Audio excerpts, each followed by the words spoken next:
Welcome to image news. తమ సమస్యలు పరిష్కరించాలని కోరుతూ కాకినాడ ప్రభుత్వ సామాన్య ఆసుపత్రి కాంట్రాక్టర్ శానిటేషన్ వర్కర్స్ సిఐటియు ఆధ్వర్యంలో చేపట్టిన ఆందోళన రెండో రోజైన గురువారం కూడా కొనసాగించారు.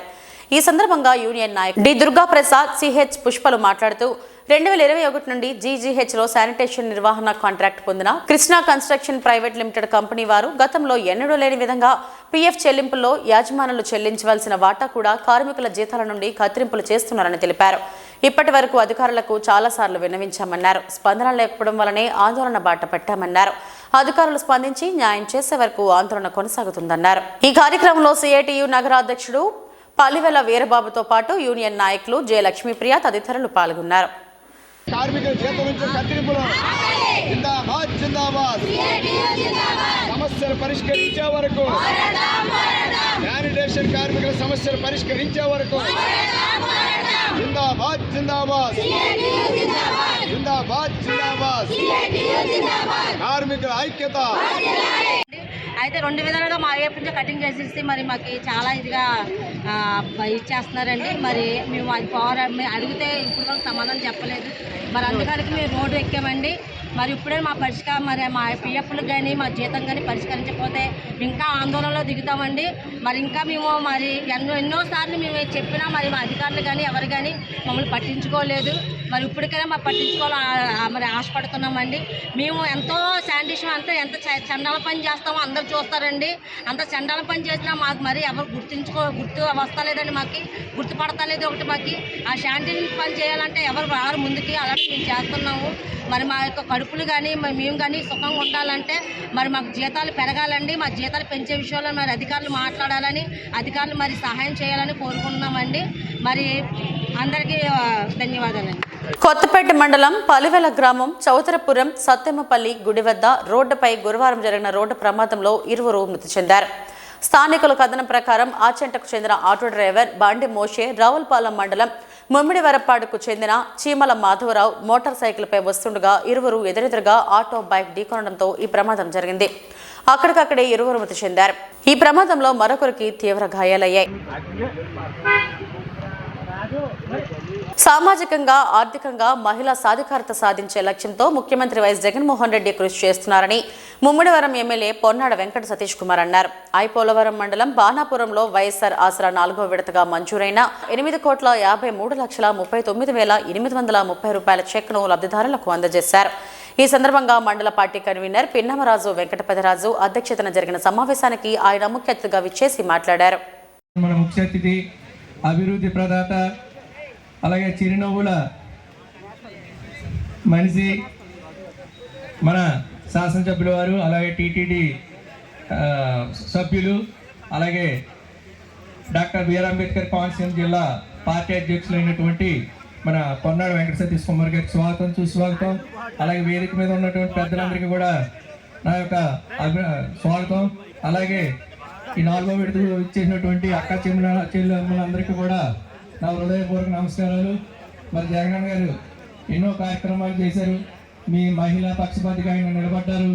మరి ఒక 2 నెలల్లోనే మనకి ఎలక్షన్ రాబోతూ ఉన్నాయి. మరి మన ఇంటికి మంచి జరిగితేనే ఆయన నన్ను ఆశీర్వదించని చెప్పి ఎంతో ధైర్యంగా చెప్పినటువంటి వ్యక్తి మన వైఎస్ జగన్మోహన్ రెడ్డి గారు. అలాగే ఆయన ఆదేశాల ప్రకారం ఇక్కడ మన శాసనసభ్యులు వారు ఆయన కూడా ఇక్కడ మరి ఎన్నో మంచి పనులు, మరి ఇక్కడ నియోజకవర్గం మీద ఎవరు కూడా ఎప్పుడు చేయనటువంటి అభివృద్ధి పనులు, అంటే వాటర్ నిత్యం మనకు కావాల్సింది వాటర్. ఆయన దాదాపుగా నియోజకవర్గం మీద 100 ట్యాంకులు కట్టి ఆయన కాటన్ దొరలాగా మనకి మరి ఇవాళ దాహ తీర్చినటువంటి ఏకైక వ్యక్తి, ఏకైక శాసనసభ్యులు మన పొన్నాడ వెంకట సతీష్ కుమార్ గారు. మరి రాబోయే రోజుల్లో మరి ఆయన కూడా ఆశీర్వదించి, అలాగే ఈయన ఆశీర్వదిస్తేనే అక్కడ జగన్మోహన్ రెడ్డి గారు మేలు చేసినటువంటి మా జగన్మోహన్ రెడ్డి గారు ముఖ్యమంత్రి అవుతారు. నేను మన అందరికీ తెలుసున్న కథే ఒక చిన్న విప్లవంగా చెప్తాను. గతంలో రామాయణంలో మన రాముడు, సీత, లక్ష్మణుడు అరణ్యవాసం చేశారు. చేసినప్పుడు అక్కడ సీతాదేవి అడవుడికి వెళ్ళినప్పుడు అక్కడ సీతాదేవికి ఒక లేడీ కనపడ్డారు, బంగారు లేడీ. ఆ లేడీ కనపడితే రాముడిని అడిగింది, ఏమని? నాకు ఆ బంగారు లేడీ కావాలని చెప్పేసి, అవునా? అలాగని చెప్పి రాముడు సీత మాట కాదని లేక లక్ష్మణుడికి సీతాదేవిని అప్పచెప్పి నేను తీసుకొస్తానని చెప్పి లేడి కోసం ఆయన వెళ్ళడం జరిగింది. మరి వెళ్ళిన తర్వాత అక్కడ రాముడు ఆ లేడీ మాయమైపోయింది. అది అక్కడికి వెళ్ళిన తర్వాత ఆయన కుదరలేదు. అప్పుడు రాముడికి ఏదో కష్టం వచ్చిందని చెప్పి సీతాదేవి కంగారు పడి లక్ష్మణుని, అదిగో నా భర్తకి ఏదో ఆపద జరిగింది, ఒకసారి చూసిరండి అంటే, లేదు నాన్న ఆజ్ఞాపించాడు మిమ్మల్ని జాగ్రత్తగా చూసుకోమని చెప్పడం జరిగింది. కాదు అని ఆయన మీద ఉక్కుని జారీ చేసి నా రాముని తీసుకొస్తావా లేదని చెప్పేసి ఆవిడ లక్ష్మణుడి మీద కోపం పడి చెప్పడం జరిగింది. ఆయన ఒక గీత గీసాడు. ఆయన వదిన గారు ఎట్టి బస్సులో కూడా ఈ లక్ష్మణ్ రేఖ దాటొద్దు ఎట్టి బస్సులో అని చెప్పేసి ఆయన అన్నగారి కోసం వదిన గారికి ఇచ్చిన మాట ప్రకారం ఆయన వెళ్ళటం జరిగింది. అప్పుడు ఒక దుష్ట శక్తి, ఎవరు? రావణాసురుడు, భవదీ భిక్షాందేహి అని చెప్పేసి సీతాదేవి దగ్గరికి వచ్చాడు. అవునా? వచ్చాడు కదా, అది దుష్ట శక్తి. అర్థమైనా?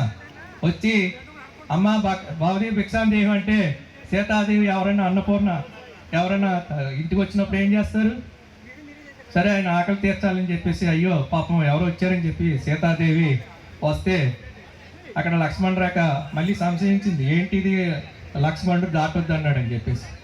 అయినా కూడా ఆయన వచ్చినటువంటి వ్యక్తిని మీరు అవమానపరుస్తారని అవహేళనగా మాట్లాడిన ఆ రావణాసురుడు అంటే, లేదు లేదు మీరు కోపం పడొద్దు అని చెప్పేసి ఆవిడ అప్పుడు ఆ గీత దాటడం జరిగింది. దాటిన వెంటనే ఏం చేశాడు? ఆయన తీసుకెళ్ళిపోయాడు. కానీ ఈవేళ మనకి ఆ తీసుకెళ్ళిన వ్యక్తి ఎవరో తెలుసా? చంద్రబాబు నాయుడు. అక్కడ లేడీ ఎవరో తెలుసా? పవన్ కళ్యాణ్, మాయ లేడీ. అవునా? అంచేత ఇప్పుడు కొత్తగా వస్తున్నారు, ఉమ్మడిగా వస్తున్నారు ఇద్దరు కూడా. వాళ్ళిద్దరూ వచ్చినప్పుడు ఇక్కడ నాయకులు కూడా వస్తున్నారు. ఏదో సిక్స్ వారంటీస్ అంటే 6 గ్యారంటీస్ అని 6 ఏదో పెట్టాడు, 6 వారంటీలు అని ఏదో పెట్టాడు. మరి అవన్నీ కూడా మీరు గమనించుకుని, గతంలో చేయలేని వ్యక్తులు ఈవేళ వాళ్ళిద్దరూ కలిసి ఉమ్మడిగా వచ్చి మిమ్మల్ని మోసం చేయడానికి మళ్ళీ మళ్ళీ వస్తున్నాడు. అక్కడ రావణాసురుడు చేసినట్టు మోసాన్ని మనం నమ్మలేదు కథల్లో. ఇక్కడ ఐ పోలవరం మండలం భైరవపాలెం తీర్థాలు, మొండి, కాట్రేనికోన మండలం పల్లం గ్రామాలకు చెందిన యువకులు జనసేన పార్టీ కార్యాలయంలో జరిగిన కార్యక్రమంలో ముమ్మిడివరం నియోజకవర్గం ఇన్ఛార్జ్ పీతాని బాలకృష్ణ సమక్షంలో పలువురు వైసీపీ, టీడీపీ పార్టీల నుండి జనసేన పార్టీలో చేరారు. వారికి పీతాని బాలకృష్ణ జనసేన పార్టీ కండువాలు కప్పి పార్టీలోకి సాదరంగా ఆహ్వానించి శుభాకాంక్షలు తెలియజేశారు. పవన్ కళ్యాణ్ ఆశయాలకు ఆకర్షితులై పార్టీలో చేరడానికి పెద్ద ఎత్తున యువత ముందుకు వస్తున్నారని, వచ్చే ఎన్నికల్లో యువకులంతా పార్టీ విజయానికి కృషి చేయాలని కోరారు.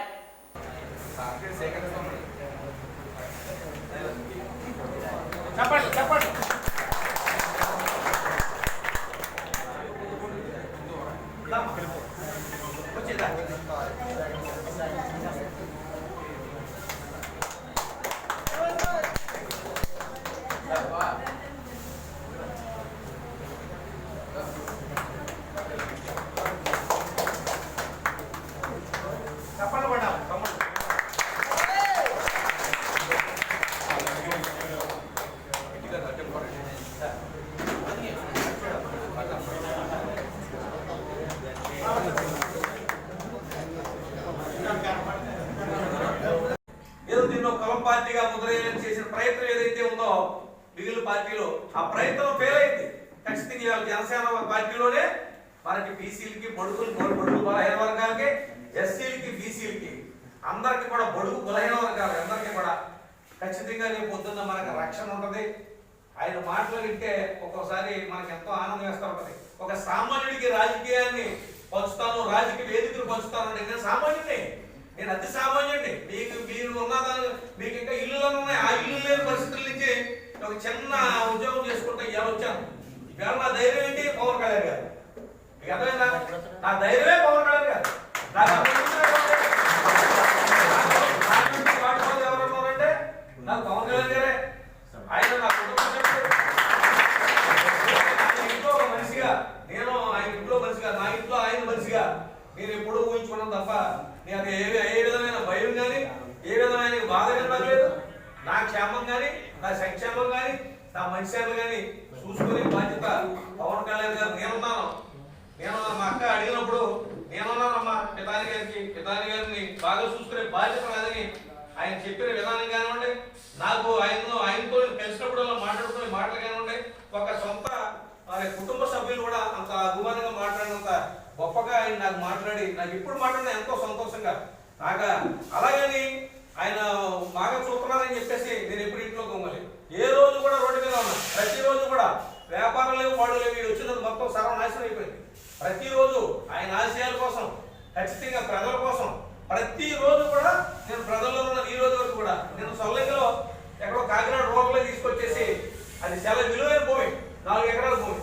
రోడ్లో కన్నబాబు గారు ఏముంది బెనామీల పేరు మీద ఇచ్చేసి రేపు పొద్దున్న ఈ పట్టాలన్నీ వాళ్ళ చేత రైట్ చేసుకుని దొబ్బరని ఉంది.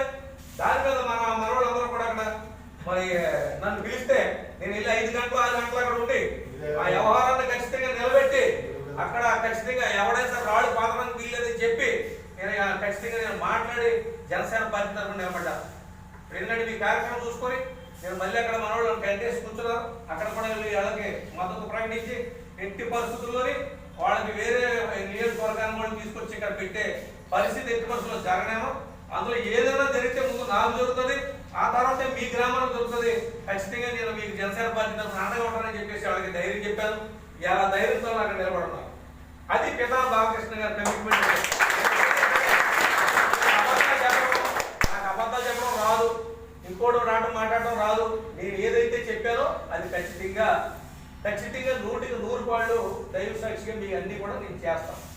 అలాగే మీరు ఏదైతే ఉన్నారో ఇప్పుడు మనం జనసేన తెలుగుదేశం 2 కలిసి పోటీ చేస్తున్నాం. చిన్న మనస్పర్ధలు ఉంటాయి. ప్రతి కుటుంబంలో కూడా అన్నదమ్ముల్లోనే చిన్న మనస్పర్ధలు ఉంటాయి. ఆ మనస్పర్ధల్ని మనం తీసుకోవద్దు దయచేసి. మీరందరూ కూడా మంచి మనసుతో ఏదైనా ఉన్నా కూడా ఎవరైనా అన్నా కూడా ఏదైనా ఉన్నప్పటికీ కూడా మనం జాగ్రత్తగా కలుపుకొని గ్రామ స్థాయిలో మీరందరూ కష్టపడితేనే మనం 2 పార్టీలు కార్యకర్తలను కలుపుకొని ఒకళ్ళు సహకరించుకుని వెళ్ళాలి. రేపు రాబోయే రోజుల్లో ఖచ్చితంగా నేను ఎమ్మెల్యే అయిన తర్వాత మిమ్మల్ని ఎవరితో కూడా చిన్న చూపు కానీ తక్కువ కానీ చూడనని చెప్పేసి మీ అందరికీ కూడా నేను జనసేన పార్టీ నా నాయకత్వం, పవన్ కళ్యాణ్ గారి నాయకత్వం, ముందు ఆయన మహానుభావుడు నాయకత్వం నమ్మి యువత అంతా కూడా పార్టీలో ఉన్నారు. అలాగే ఇక్కడ కూడా నా నాయకత్వం నమ్మి మీరందరూ కూడా ఈ రోజున ఇక్కడ జాయిన్ అవ్వడం వచ్చిన మీ అందరికీ కూడా, అలాగే గోవింద్ గారు, మన బాబీ గారు, ఇంకా మరి చాలా మంది పెద్దలు ఉన్నారు, మన వెంకటో, మీరందరూ కూడా చాలా మంది పేర్లు చెప్పలేదు అనుకో, ఒక తమ్ముడు వీళ్ళందరూ కూడా మరి పాతోడే.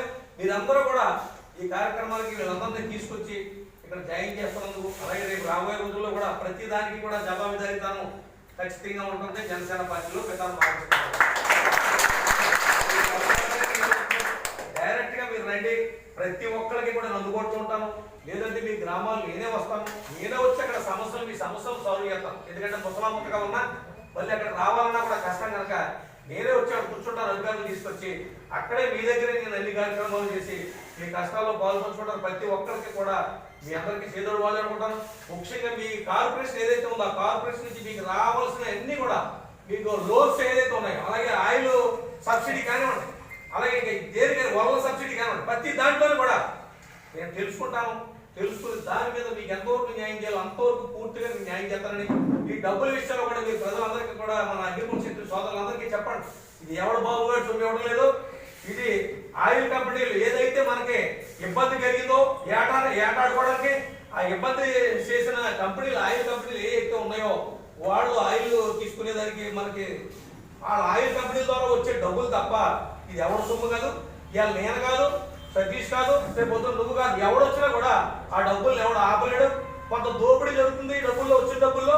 ఆ దోపిడీ రేపు పొద్దున నేను వచ్చాక ఎవడ కూడా ఒక రూపాయి కూడా అక్కడ అవినీతి లేకుండా ప్రతి రూపాయి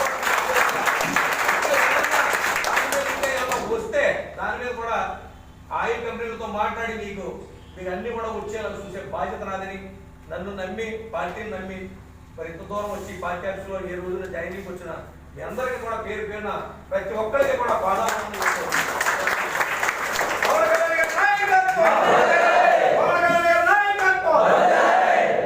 టాప్ వేసుకోవాలి.